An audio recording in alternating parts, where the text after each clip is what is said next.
In the county of Essex, where the marshlands breathe their ancient secrets into morning mist, there stands a truth that no parish register dares record. The soil of Thaxted holds what the living chose to forget. 32 small graves, arranged in rows as neat as a schoolmaster's ledger, yet bearing no names, no dates, no acknowledgement of the brief lives they contain. Here in this place where Christian charity wore the mask of institutional convenience, the very earth bears witness to what bureaucratic silence sought to bury. The wind through the churchyard yews whispers of children who existed in the margins of official memory, their voices echoing still through the corridors of a building that stands empty now, save for the weight of unspoken guilt. What follows is not merely an investigation, but an excavation of collective complicity, a reckoning with the names that were never written, the records that were never kept, and the 32 souls who vanished not into death alone, but into the deliberate amnesia of those who should have remembered them.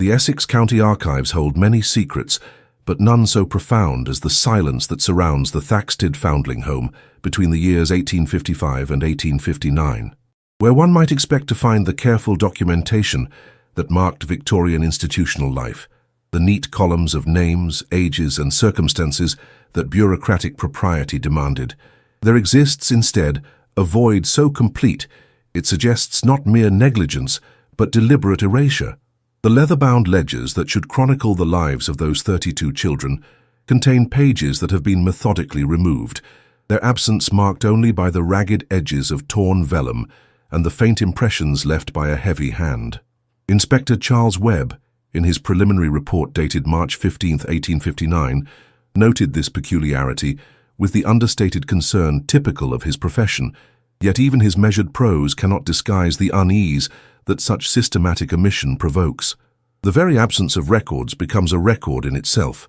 a testament to the institutional will to forget. Sister Judith Frame, in her capacity as directress of the establishment, maintained a correspondence with the Essex Poor Law Union that reveals much through what it fails to mention. Her letters, preserved in the union's files, speak of adequate provision for the unfortunate children in our care, and the maintenance of Christian standards befitting their station, yet never once does she provide the specific accounting that regulations required. When pressed by union officials for detailed reports on the children's progress, health, and eventual placement, her responses grow increasingly vague, filled with scriptural quotations and pious generalities that serve to obscure rather than illuminate. The bureaucratic dance between Frame and her overseers becomes a study in institutional complicity, each party seemingly content to accept reassurances that ask no uncomfortable questions. In this correspondence, the 32 children exist as abstractions,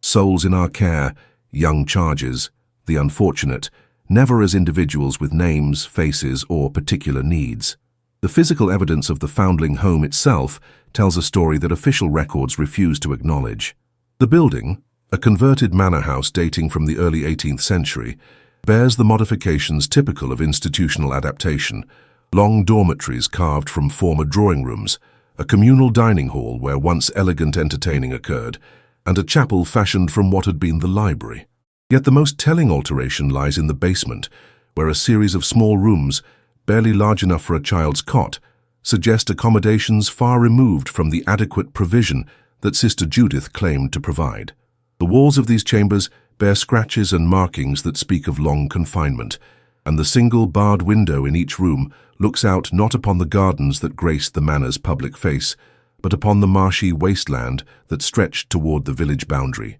Here in these forgotten spaces, the reality of institutional care reveals itself stripped of Christian charity's comforting rhetoric. The village of Thaxted itself maintains a peculiar relationship with the foundling home that operated within its boundaries for those crucial 4 years. Local residents, when questioned by subsequent investigators, display a remarkable consistency in their inability to recall specific details about the children who should have been a visible presence in their community. The baker cannot remember delivering bread to the institution, though his ledgers show regular payments from the Poor Law Union. The village doctor claims no knowledge of being summoned to treat sick children, despite his practice serving the entire district. Even the parish priest, whose Christian duty should have encompassed the spiritual welfare of these foundlings, speaks only in the most general terms about his ministry to the home. This collective amnesia suggests not the natural fading of memory, but a deliberate cultivation of ignorance,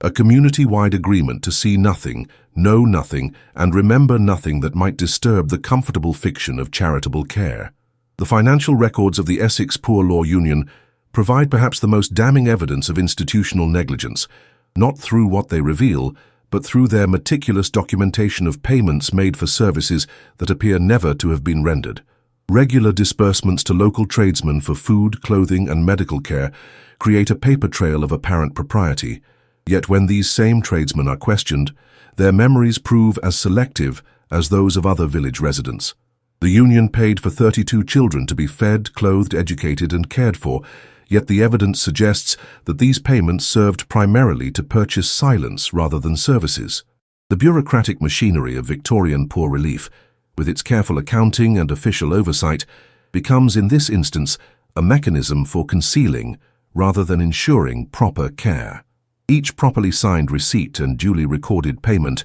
serves to create the illusion of institutional responsibility while masking a reality far more troubling. The discovery of the 32 graves in March of 1859 transforms this pattern of bureaucratic evasion from administrative incompetence into something far more sinister. Inspector Webb's initial survey of the burial ground behind the foundling home reveals a methodical arrangement that speaks of institutional routine rather than tragic circumstance. The graves, uniform in size and spacing, suggest not the random mortality that might afflict any group of children, but a systematic disposal of inconvenient lives. No markers identify the occupants, no records document the dates of death, and no official notifications were made to the authorities who should have been informed of such losses. The earth itself becomes the only honest record-keeper, holding in its embrace the evidence that human institutions chose to erase. In the silence of this unmarked cemetery, the true nature of the Thaxted foundling home begins to emerge,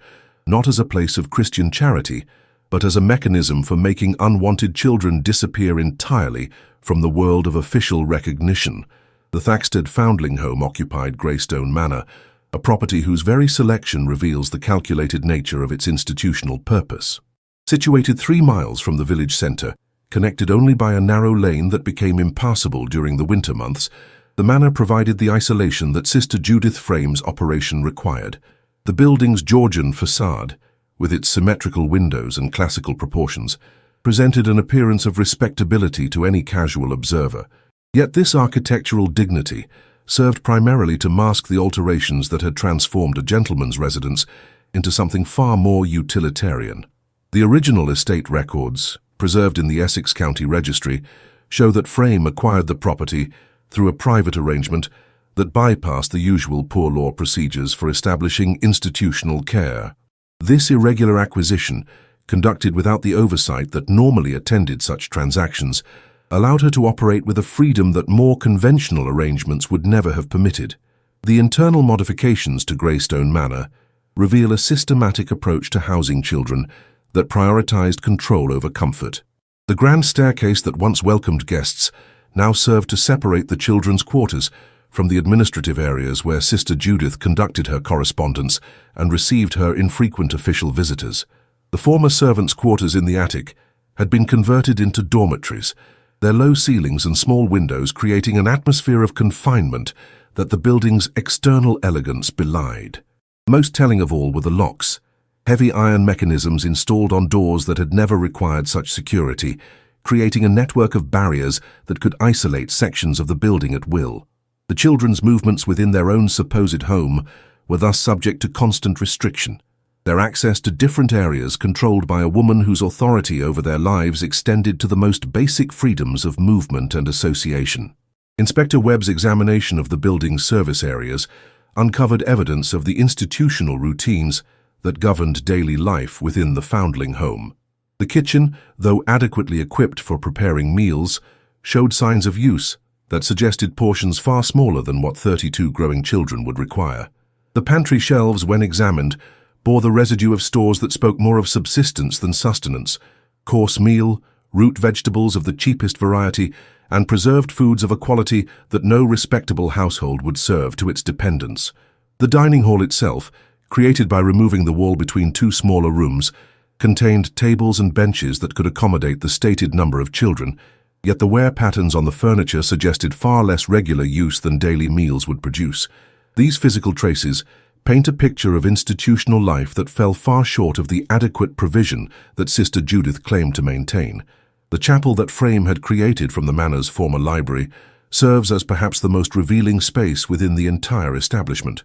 The religious imagery she installed, crude wooden crosses, cheaply printed biblical texts, and a simple altar fashioned from what had once been a writing desk, speaks to a Christianity more concerned with appearance than substance. The pews, roughly hewn from local timber, could seat perhaps 20 individuals, yet they show the wear patterns of far less frequent use than daily services would produce. More disturbing still are the modifications to the room's acoustics, achieved through the installation of heavy draperies that would muffle sound and prevent voices from carrying to other parts of the building. This chapel, ostensibly the spiritual heart of a Christian institution, appears designed less for worship than for concealment, a place where whatever occurred could be contained within its walls without disturbing the rest of the establishment. The basement levels of Greystone Manor, originally designed for storage and servants' work areas, had been transformed into something that defies easy categorization.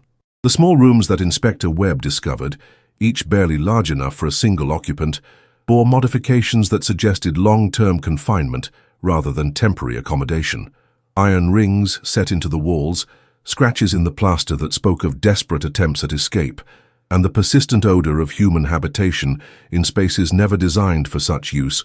all point to a systematic use of isolation as a tool of institutional control. The single windows in these chambers, set high in the walls and barred with iron, provided just enough light to prevent complete darkness while ensuring that their occupants remained invisible to any outside observer. These basement rooms represent the true heart of Sister Judith's operation, spaces where children could be held indefinitely, without any possibility of their situation becoming known to the outside world. The grounds of Greystone Manor tell their own story of institutional priorities and deliberate concealment. The formal gardens that once graced the property had been allowed to deteriorate into overgrown wilderness, creating a natural barrier that further isolated the building from casual observation. The kitchen garden, which should have provided fresh vegetables for the children's meals, showed evidence of neglect that contradicted the financial records indicating regular purchases of seeds and gardening implements.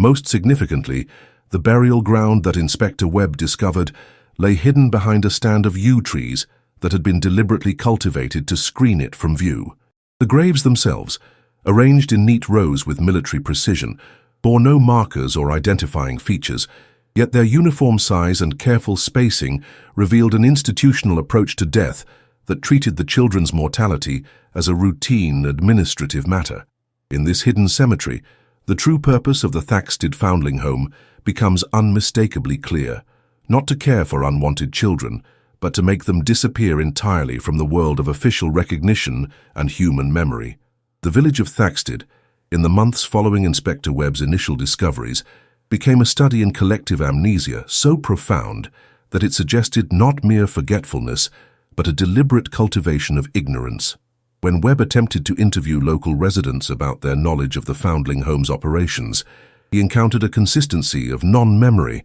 that defied statistical probability. The baker, Thomas Hartwell, claimed no recollection of delivering bread to Greystone Manor, despite his ledgers showing regular payments from the Poor Law Union for such deliveries. When pressed about these financial records, Hartwell's responses grew increasingly evasive, his eyes avoiding Webb's gaze as he muttered about the unreliability of his bookkeeping and the possibility that his apprentice had handled such matters without his knowledge. The inspector noted in his report that Hartwell's hands trembled as he spoke, and that the man seemed eager to conclude the interview with an urgency that suggested fear rather than mere inconvenience. Dr. Edmund Ashworth, whose medical practice encompassed the entire district surrounding Thaxted, presented perhaps the most troubling example of selective memory when questioned about his professional duties regarding the foundling home. A man whose reputation for thoroughness and Christian charity was well established throughout Essex, Ashworth claimed no knowledge of ever being summoned to treat sick children at Greystone Manor. Yet his medical bag, when examined by Webb, contained instruments and medications that suggested recent use in treating childhood ailments, laudanum in quantities that exceeded what his recorded patients would require, and surgical implements that bore traces of recent cleaning. When confronted with these inconsistencies, Ashworth's demeanor shifted from professional confidence to nervous agitation, his explanations becoming increasingly convoluted as he attempted to account for supplies and equipment that his official records could not justify. The doctor's surgery, normally a model of meticulous organization, showed signs of recent disturbance, as if papers had been hastily removed or rearranged. The Reverend Marcus Whitmore, whose spiritual authority should have encompassed the welfare of all souls within his parish, displayed a particularly troubling form of selective blindness when questioned about his ministry to the children at the Foundling home. A man who prided himself on knowing every member of his flock, Whitmore claimed that Sister Judith had assured him that the children's spiritual needs were adequately met through private devotions within the home itself. When Webb pointed out that Christian duty would normally require a parish priest to personally oversee the religious education of such vulnerable charges, Whitmore's responses became defensive, filled with scriptural quotations that seemed designed more to end the conversation than to address the inspector's concerns. The parish records, which should have documented baptisms, confirmations, and other religious milestones for the Foundling children, contained no such entries, yet Whitmore insisted that such omissions were merely administrative oversights rather than evidence of neglect. The local constable, William Marsh, presented perhaps the most damning example of institutional blindness when questioned about his knowledge of conditions at the Foundling home. A man whose duties required him to be aware of all significant events within his jurisdiction, Marsh claimed that Sister Judith's establishment had never required his attention or intervention. When Webb inquired about the burial of 32 children over a 4-year period, deaths that should have required official notification and investigation, Marsh's confusion appeared genuine. Yet his inability to explain how such significant events could have escaped his notice suggested either gross incompetence or deliberate ignorance. The constable's records, normally meticulous in documenting even minor infractions and disturbances, contain no mention of the Foundling home or its operations, an omission that spoke to a systematic effort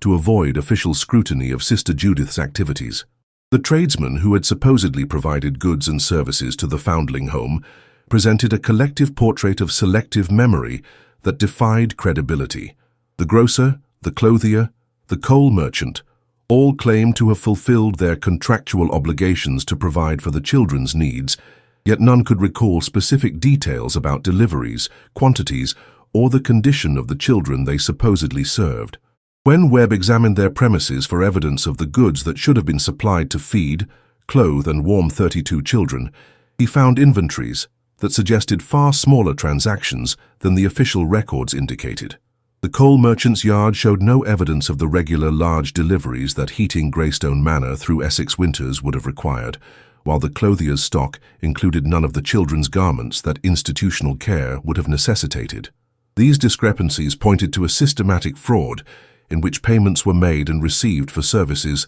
that existed only on paper. The women of Thaxted, whose traditional role as the community's moral guardians should have made them particularly sensitive to the welfare of orphaned children, displayed a collective indifference that spoke to deeper currents of complicity within the village's social fabric. When Webb attempted to interview the wives of prominent citizens about their knowledge of the Foundling home, he encountered a wall of polite deflection that proved impermeable to official inquiry. These women, who normally involved themselves in every aspect of charitable work within their community, claimed no knowledge of the 32 children who had supposedly lived within 3 miles of their homes for 4 years. Their ignorance extended even to Sister Judith herself, whom they described in the vaguest terms as a woman of Christian purpose, without being able to provide specific details about her background, her methods, or her character. This collective amnesia among the village's moral arbiters suggested not mere social negligence, but an active conspiracy of silence that protected the Foundling home's operations from the scrutiny that Christian charity should have demanded. The Essex Poor Law Union's records regarding the Thaxted Foundling home present a masterpiece of bureaucratic fiction, each document meticulously crafted to create the appearance of proper oversight while systematically avoiding any genuine inquiry into the children's welfare. The union's Board of Guardians, composed of local worthies whose reputations depended upon the efficient and economical administration of poor relief, had approved Sister Judith Frame's establishment based upon recommendations that subsequent investigation revealed to be fabricated. The letters of reference that supported her application, purportedly from religious authorities and former employers, bore signatures that handwriting analysis would later prove to be forgeries. Yet the board had accepted these credentials without the verification that prudent administration would have required. This failure of due diligence appears less like incompetence than deliberate blindness, suggesting that the Guardians preferred the convenience of Frame's services to the inconvenience of proper oversight. The financial arrangements between the union and the foundling home reveal a system designed to facilitate fraud, rather than ensure accountability. Payments to Sister Judith were made quarterly in advance, based upon her certified reports of the number of children in her care, yet these reports were never subjected to independent verification. The union's inspector, whose duties included regular visits to all institutions receiving public funds, claimed to have conducted the required examinations of the foundling home, yet his reports consist entirely of general observations about satisfactory conditions and adequate provision, without any specific details that would indicate actual inspection. When Webb examined the inspector's travel records and expense accounts, he found no evidence of the journeys to Greystone Manor that such visits would have required, suggesting that these reports were compiled from the comfort of the union's offices, rather than through actual observation of the children's circumstances. The correspondence between Sister Judith and the union's administrative staff reveals a relationship characterized by mutual convenience rather than genuine concern for the children's welfare. Frame's quarterly reports, required by regulation to provide detailed accounting of each child's progress, health and eventual placement, consist instead of pious generalities and scriptural quotations that convey no specific information about individual children. The union's responses to these inadequate reports never request the clarification that proper oversight would have demanded, instead accepting Frame's assurances with a complacency that suggests deliberate avoidance of uncomfortable truths. This correspondence creates a paper trail of apparent compliance, while ensuring that no actual information about the children's fate ever entered the official record. The union's placement records, which should have documented the eventual disposition of children who completed their time at the foundling home, present perhaps the most damning evidence of institutional complicity in Frame's operations. According to these records, all 32 children were successfully placed in apprenticeships or domestic service, their transitions to independent life managed with an efficiency that would have been remarkable if it were genuine. Yet when Webb attempted to trace these supposed placements, he found that the employers listed in the records either denied any knowledge of receiving foundling children or proved to be entirely fictitious. The addresses provided for these placements led to empty lots, demolished buildings, or establishments that had never existed, creating a phantom network of care that existed only in the union's files. This systematic falsification of placement records served to remove the children from official concern while maintaining the fiction that institutional care had achieved its intended purpose. The union's medical officer, Dr. Reginald Thornton, whose responsibilities included monitoring the health and welfare of all children in institutional care, presents a particularly troubling example of professional negligence disguised as bureaucratic efficiency. Thornton's reports on the foundling home, submitted with clockwork regularity, describe a population of children whose health remained consistently satisfactory despite the crowded conditions and limited resources that characterized most institutional care. His medical records show no instances of serious illness, no outbreaks of the infectious diseases that commonly afflicted such establishments, and no deaths requiring official notification, a pattern of health that would have been miraculous if it were genuine. When Webb examined Thornton's private practice records, however, he found evidence of medical supplies and medications that suggested treatment of conditions far more serious than his official reports acknowledged, pointing to a deliberate separation between his public duties and his actual knowledge of conditions at Greystone Manor. The union's legal counsel, Mr. Septimus Blackwood, whose advice guided the board's decisions regarding institutional oversight,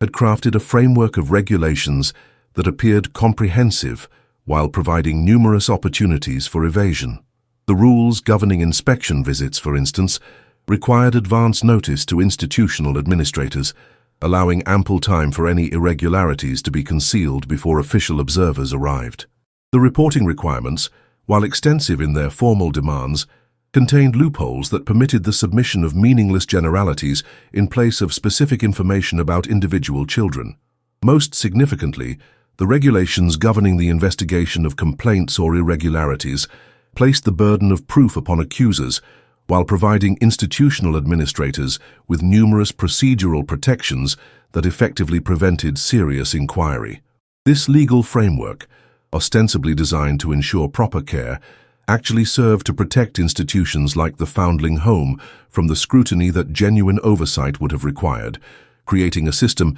in which bureaucratic compliance substituted for actual accountability. The parish register lay open upon the vestry table, its pages yellowed and brittle as autumn leaves, yet conspicuously absent of any entries corresponding to the years when 32 small souls had supposedly drawn breath within Thaxted's boundaries. Reverend Blackwood's fingers trembled as he turned each page, his eyes searching for some trace, some acknowledgement that these children had existed beyond the confines of Sister Judith's crumbling institution. The silence of the record spoke louder than any testimony could have done, for in a village where every birth, every death, every marriage was meticulously documented, the absence of these names represented a deliberate erasure that chilled him to his very core. The morning light filtered through the stained glass windows, casting colored shadows across the empty pages, as if the very church itself mourned the unrecorded lives. He closed the register with a soft thud that echoed through the stone chamber like a coffin lid falling shut. The weight of institutional complicity pressed down upon his shoulders, heavier than the damp Essex air that seeped through every crack in the ancient walls. Inspector Webb stood in the doorway of the orphanage's former dining hall, his notebook clutched in hands that had grown increasingly unsteady with each revelation. The long wooden tables remained in their positions, scarred and stained by years of use, yet bearing no evidence of the meals that should have sustained 32 growing children. His calculations were precise, methodical, damning. The food deliveries recorded in the village merchants' ledgers could not have fed more than a dozen souls, yet Sister Judith had claimed responsibility for nearly 3 times that number. The arithmetic of survival painted a picture too horrific for his civil servant's mind to fully comprehend, yet too consistent to dismiss as mere bookkeeping error. He traced his finger along the table's surface, feeling the deep gouges left by countless knives, wondering if desperation had driven small hands to carve messages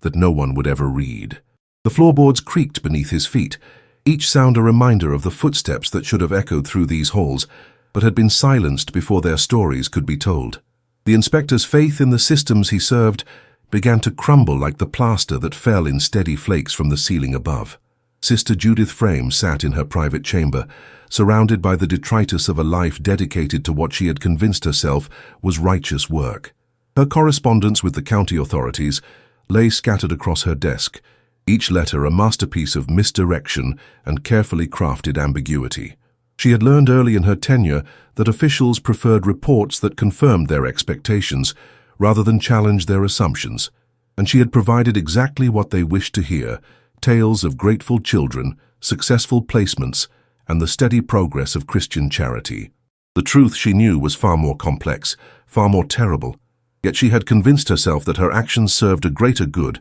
that transcended the narrow concerns of individual lives. Her hands, once steady in their administration of discipline and order,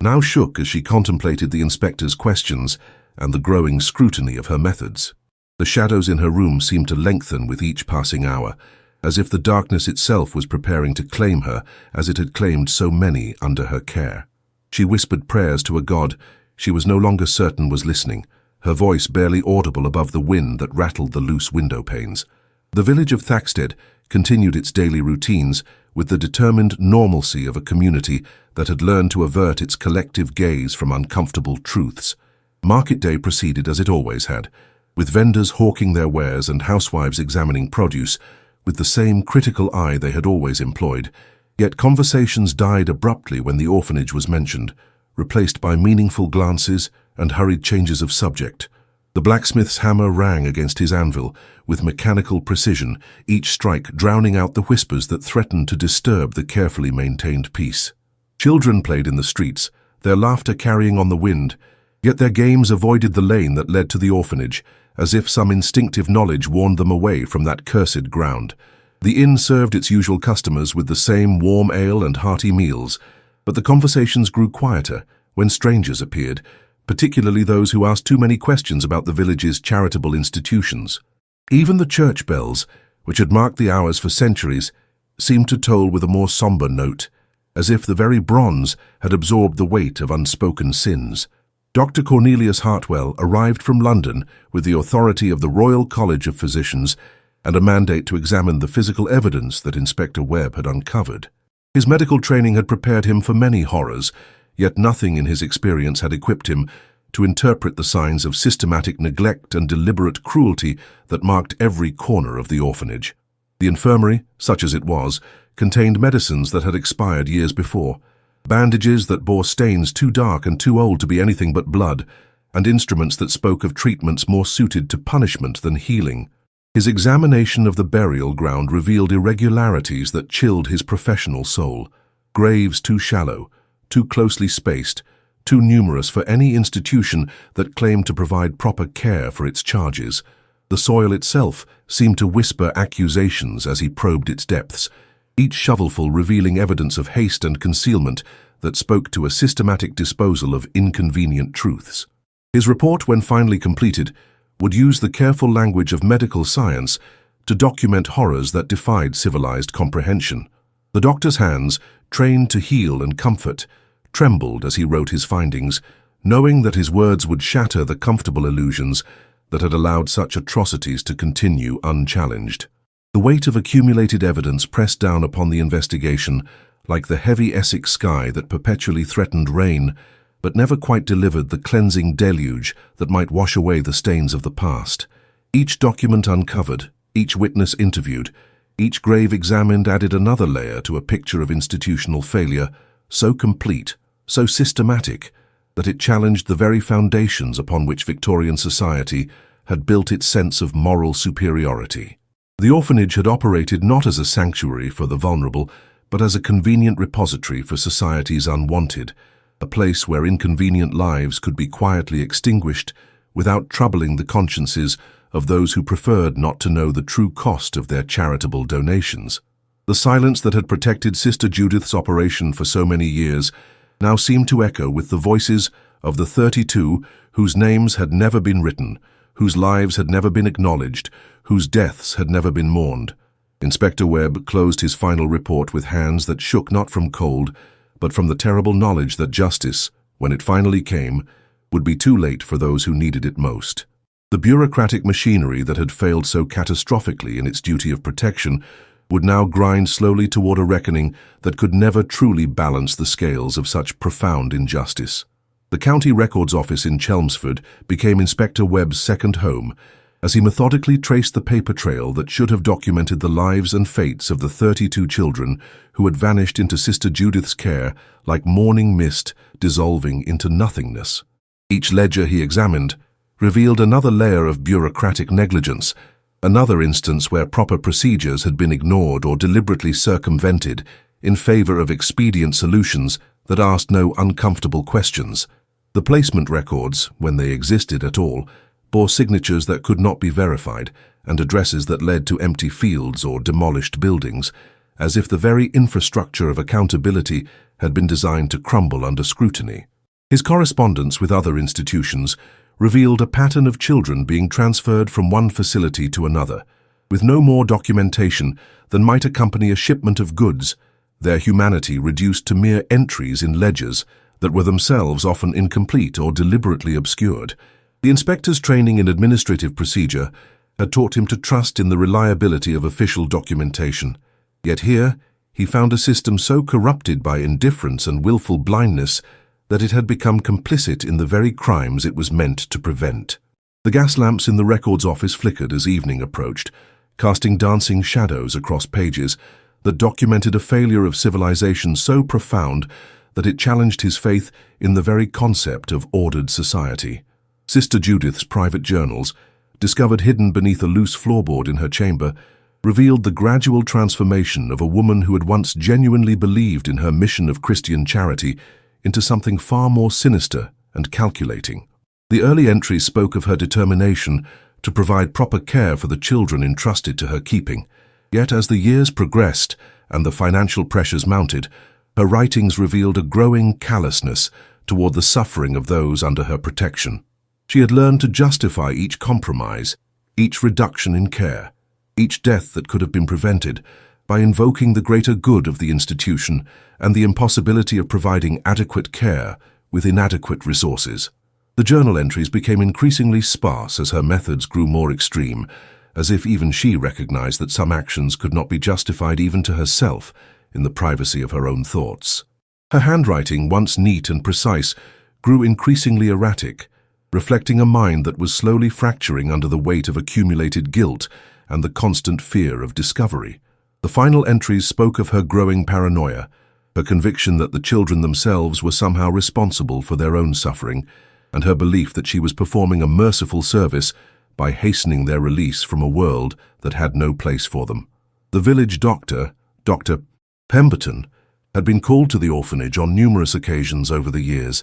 yet his medical records revealed a pattern of diagnoses that seemed designed more to provide legal cover than to accurately describe the conditions he had observed. His death certificates for the children bore causes of death that were medically plausible yet suspiciously vague: consumption, fever, weakness of constitution, failure to thrive. When pressed by Inspector Webb, the elderly physician's hands shook as he admitted that he had learned not to look too closely, not to ask too many questions, not to challenge Sister Judith's explanations for the alarming frequency with which children under her care succumbed to ailments that should have been treatable. His medical bag, when examined, contained laudanum in quantities that suggested its use extended far beyond the relief of physical pain, and his prescription records showed a pattern of sedatives and opiates being supplied to the orphanage in amounts that could not be justified by any legitimate medical need. The doctor's complicity had been purchased not with money, but with the comfortable fiction that he was providing merciful relief to suffering children, when in reality he had become an unwitting accomplice to their systematic elimination. His confession, when it finally came, was delivered in a voice so broken by shame that Inspector Webb could barely make out the words that condemned not only Sister Judith, but the entire network of professionals who had enabled her crimes through their willful blindness. The financial records of the orphanage revealed a web of fraud and embezzlement that had diverted funds intended for the care of children into Sister Judith's personal accounts and those of her confederates in the county administration. The charitable donations that had poured in from well-meaning benefactors had been systematically siphoned off, leaving barely enough to maintain the facade of a functioning institution, while the children themselves subsisted on scraps that would have been rejected by the workhouse. Her correspondence with suppliers showed orders for food and clothing that were never delivered,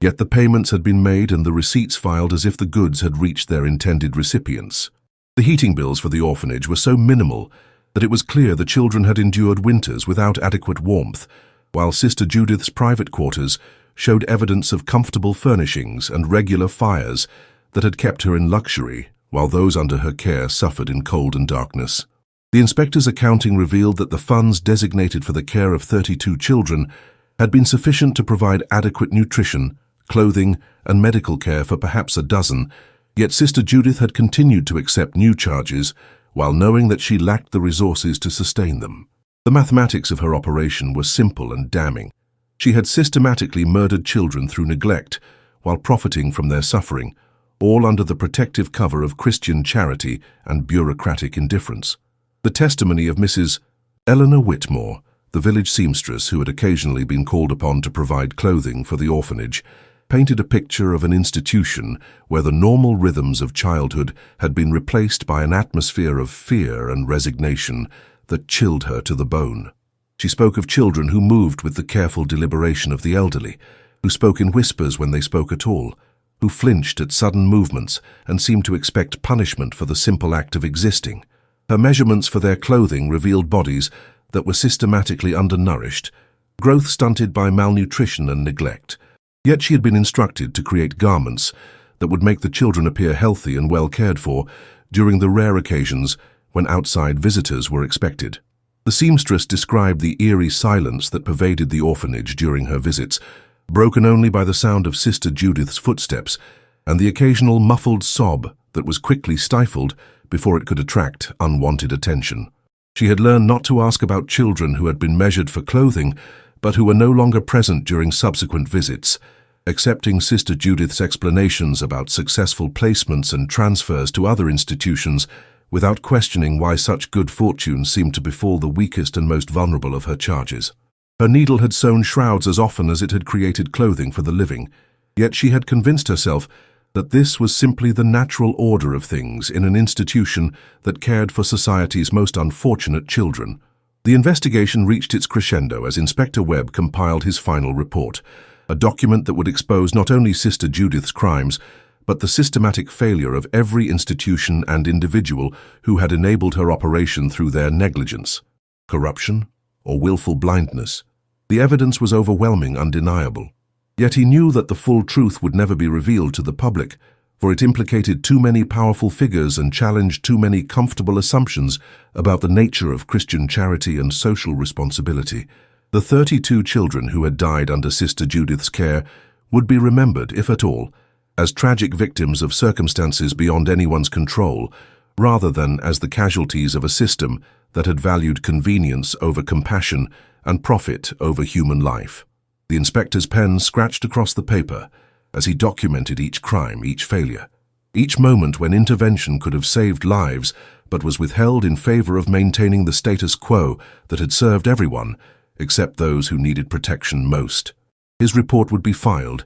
read by a select few, and then quietly buried in the archives where it would join countless other documents that testified to the capacity of civilized society to commit atrocities while maintaining the fiction of moral superiority. The weight of this knowledge settled upon his shoulders like a shroud, and he knew that he would carry the burden of these unwritten names for the remainder of his days. The courthouse in Chelmsford stood like a monument to justice deferred, its Georgian columns and limestone facade bearing witness to proceedings that would determine not only Sister Judith's fate, but the extent to which society would acknowledge its own complicity in the systematic destruction of 32 innocent lives. The morning mist clung to the building's foundations, as if reluctant to reveal the truths that would be spoken within its walls, while the assembled crowd of spectators and journalists represented a public appetite for scandal that was matched only by their desire to distance themselves from any responsibility for the horrors that had been perpetrated in their name. Inspector Webb clutched his meticulously prepared evidence as he climbed the courthouse steps, knowing that the legal proceedings would focus on individual guilt while carefully avoiding the broader questions of institutional failure that had made Sister Judith's crimes possible. The weight of the 32 unwritten names pressed down upon him like a physical burden, each one representing not just a life lost, but a failure of the very systems that claim to protect society's most vulnerable members. The brass fittings on the courthouse doors gleamed in the pale sunlight, polished to a shine that reflected the faces of those who sought justice while simultaneously fearing what that justice might reveal about their own complicity. The echo of footsteps on marble floors seemed to whisper the names that had never been officially recorded, as if the building itself had become a repository for the voices of the silenced dead. Sister Judith Frame entered the dock with the bearing of a woman who had convinced herself that she was the victim of circumstances rather than the architect of atrocity. Her black dress and severe demeanor calculated to evoke sympathy for a dedicated servant of God who had been overwhelmed by the magnitude of her charitable responsibilities. Her testimony, delivered in a voice that trembled with what she claimed was righteous indignation, painted a picture of an institution struggling against impossible odds to provide care for children that society had abandoned to their fate. She spoke of limited resources, inadequate funding, and the constant pressure to accept more children than her facility could properly accommodate, presenting herself as a martyr to Christian duty rather than acknowledging her role in the systematic neglect and abuse that had characterized her administration. Her lawyer, a man whose reputation had been built on defending the indefensible, wove a narrative of tragic circumstances and noble intentions gone awry, carefully avoiding any mention of the financial irregularities and deliberate cruelties that the evidence had revealed. The jury, composed of respectable men who had never questioned the charitable institutions that operated in their communities, listened with expressions that suggested they were more comfortable with explanations that preserved their faith in the system than with truths that challenged their fundamental assumptions about the nature of Christian charity. Sister Judith's eyes, when they met those of Inspector Webb, held not remorse but a cold calculation that suggested she was already planning her next move in a game where the lives of children were merely pieces to be sacrificed for larger strategic objectives. The testimony of Dr. Pemberton, delivered in a voice so broken by shame that the court stenographer struggled to record his words, revealed the extent to which professional complicity had enabled Sister Judith's operation to continue unchallenged for years. His admission that he had deliberately avoided thorough examinations of the children under her care, that he had accepted her explanations for their deteriorating condition without question, and that he had provided sedatives and opiates in quantities that could only have been used to hasten death rather than relieve suffering, painted a picture of medical ethics corrupted by convenience and willful blindness. The doctor's hands shook as he described the children he had seen during his visits to the orphanage, hollow-eyed, malnourished, bearing the marks of systematic abuse, yet too frightened to speak of their suffering, even when questioned directly. His prescription records, when read aloud in court, revealed a pattern of drug distribution that could only be interpreted as a systematic program of chemical restraint and gradual poisoning, disguised as medical treatment for conditions that were themselves the result of deliberate neglect. The physician's confession that he had known the truth but had chosen to look away rather than confront the uncomfortable reality of what was happening under his professional oversight, served as an indictment not only of his personal failures, but of a medical establishment that valued reputation over responsibility. His testimony concluded with a plea for forgiveness that rang hollow in the stone chamber, for he knew that no absolution could restore the lives that had been lost through his complicity in Sister Judith's crimes. The financial evidence presented by Inspector Webb painted a picture of systematic fraud that had diverted charitable donations away from their intended recipients and into the personal accounts of those who had been entrusted with the care of society's most vulnerable children. The ledgers and correspondence that he had painstakingly assembled revealed a network of corruption that extended far beyond Sister Judith herself, implicating county officials, suppliers, and other charitable institutions in a web of financial irregularities that had made the orphanage's crimes not only possible, but profitable. His testimony, delivered with the precision of a man who had spent months verifying every detail, demonstrated that the funds donated for the care of 32 children had been sufficient to provide adequate nutrition, clothing, medical care, and education, yet had instead been systematically embezzled while the children themselves were left to subsist on scraps and suffer in conditions that would have been condemned in any workhouse. The inspector's voice grew stronger as he detailed each instance of theft, each forged receipt, each payment made for goods that were never delivered, building a case that revealed Sister Judith not as an overwhelmed caregiver, but as a calculating criminal who had used the suffering of children as a source of personal enrichment. The courtroom fell silent as he read the names of the 32 children who had died under her care, each one representing not just a life lost, but a theft of resources that could have saved them, a betrayal of trust that had turned charity into murder. His final words, delivered with a passion that surprised even himself, called for justice not only for Sister Judith, but for the entire system that had enabled her crimes through negligence, corruption, and willful blindness to the suffering of those who had no voice to speak for themselves. The defense's closing argument, delivered by a barrister whose silver tongue had saved many a guilty client from the consequences of their actions,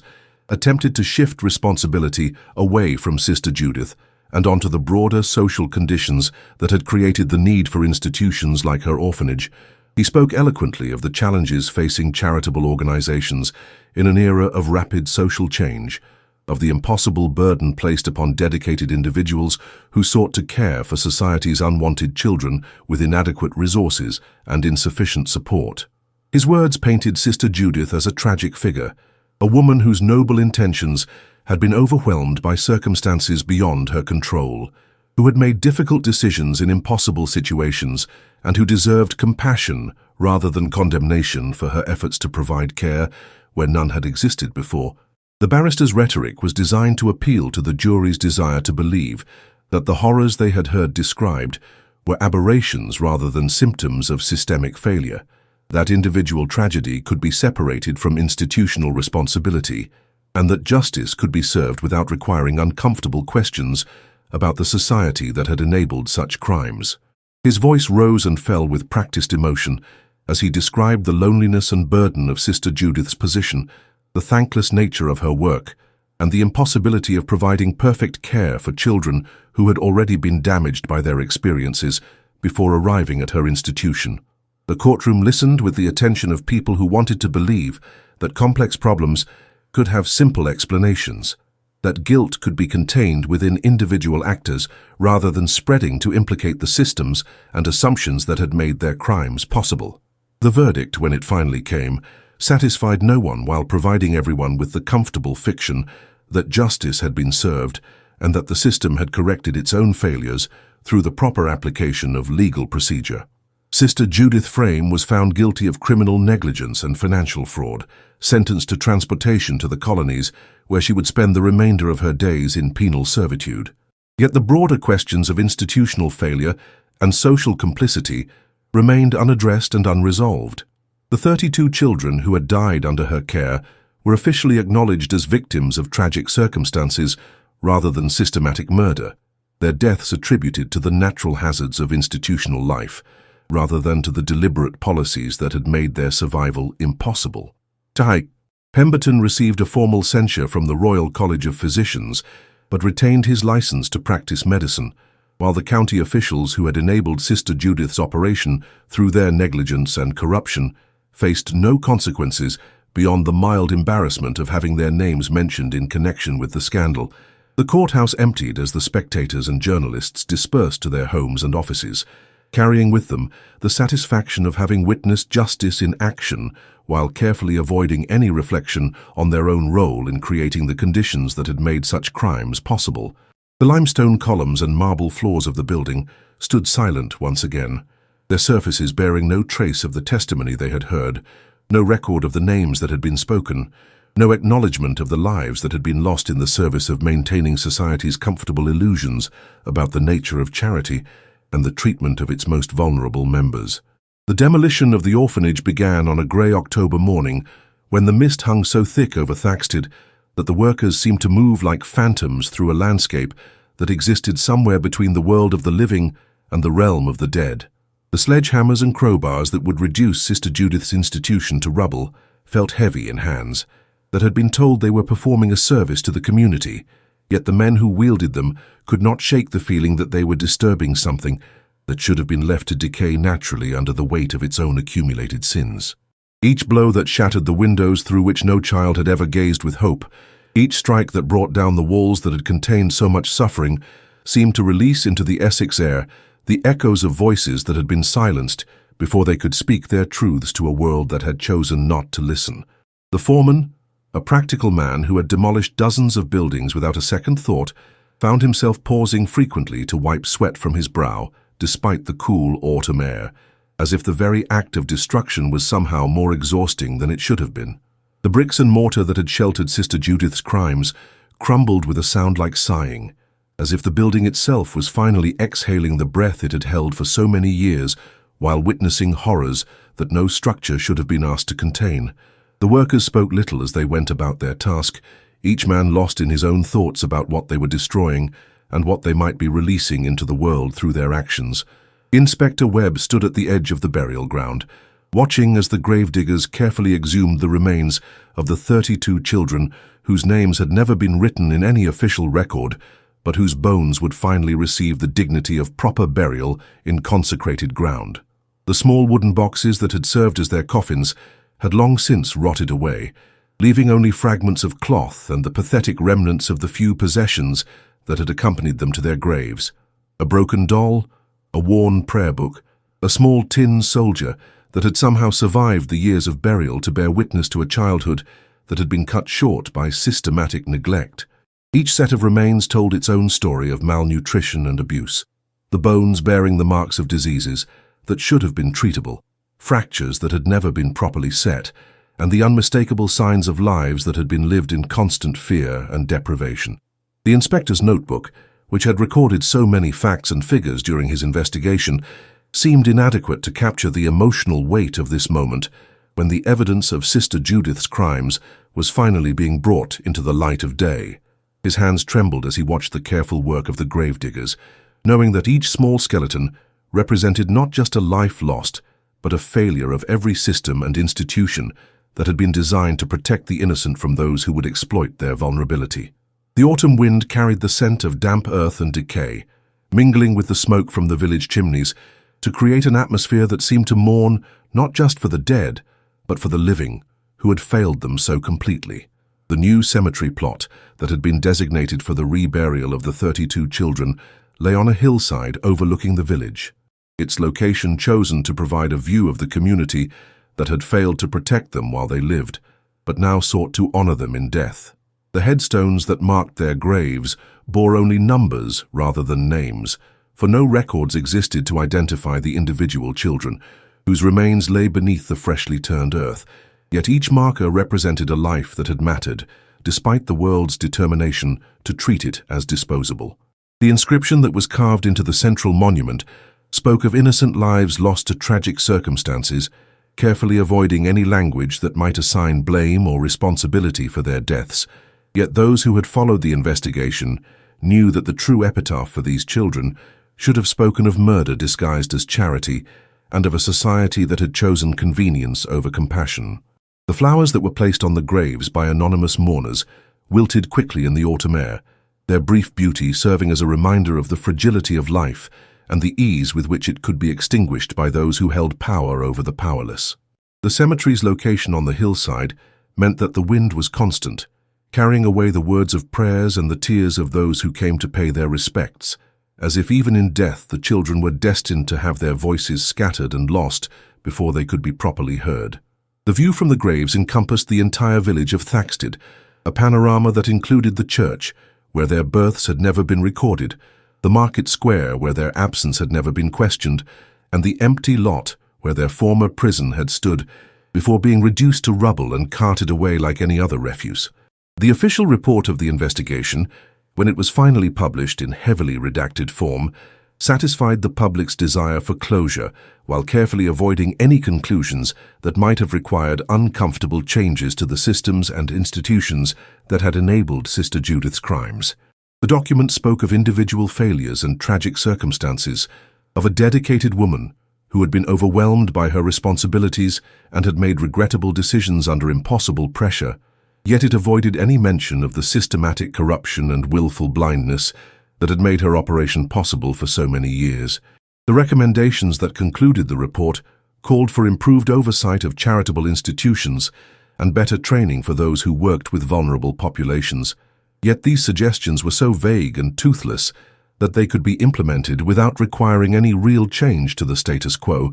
that had produced the tragedy in the first place. Inspector Webb, who had hoped that his investigation would lead to meaningful reform, found himself reassigned to other duties that kept him far from any position where he might be tempted to ask uncomfortable questions about institutional failures and social complicity. The families who had donated money to Sister Judith's orphanage received carefully worded letters explaining that their contributions had been misappropriated, yet they were assured that their charitable intentions had been noble, even if their trust had been betrayed by an unscrupulous individual. The broader questions of how such crimes could have continued undetected for so long, of why the systems designed to protect children had failed so completely, and of what changes might be necessary to prevent similar tragedies in the future,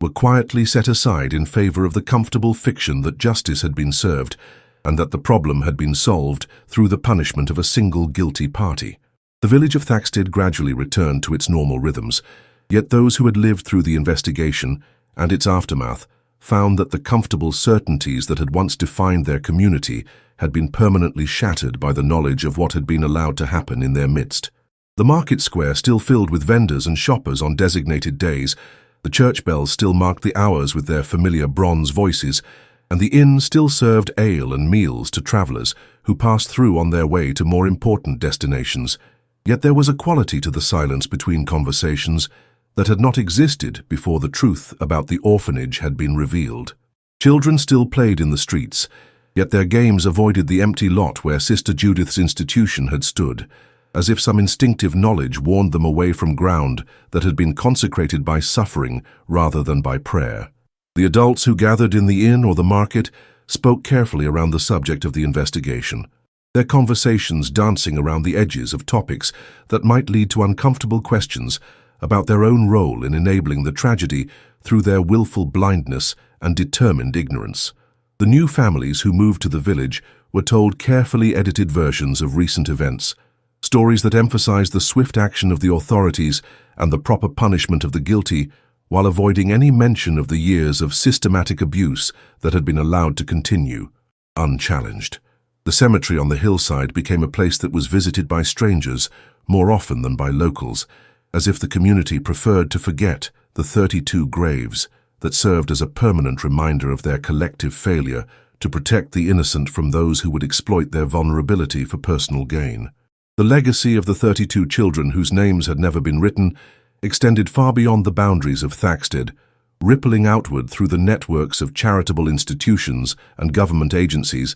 that had enabled Sister Judith's crimes through their negligence and corruption. Other orphanages and workhouses found themselves subject to increased scrutiny, yet the investigations that followed were conducted with a careful attention to avoiding any conclusions that might implicate the broader systems and assumptions that had made such abuses possible in the first place. The reforms that were implemented in response to the scandal were largely cosmetic, designed to create the appearance of change while preserving the fundamental structures that had allowed the tragedy to occur, and within a few years the public attention had moved on to other scandals and other outrages that demanded their indignation and concern. Inspector Webb, in his forced retirement, continued to receive letters from other investigators who had uncovered similar patterns of abuse and neglect in institutions across the country, yet he knew that his own experience had taught him the futility of expecting meaningful change from a system that valued stability over justice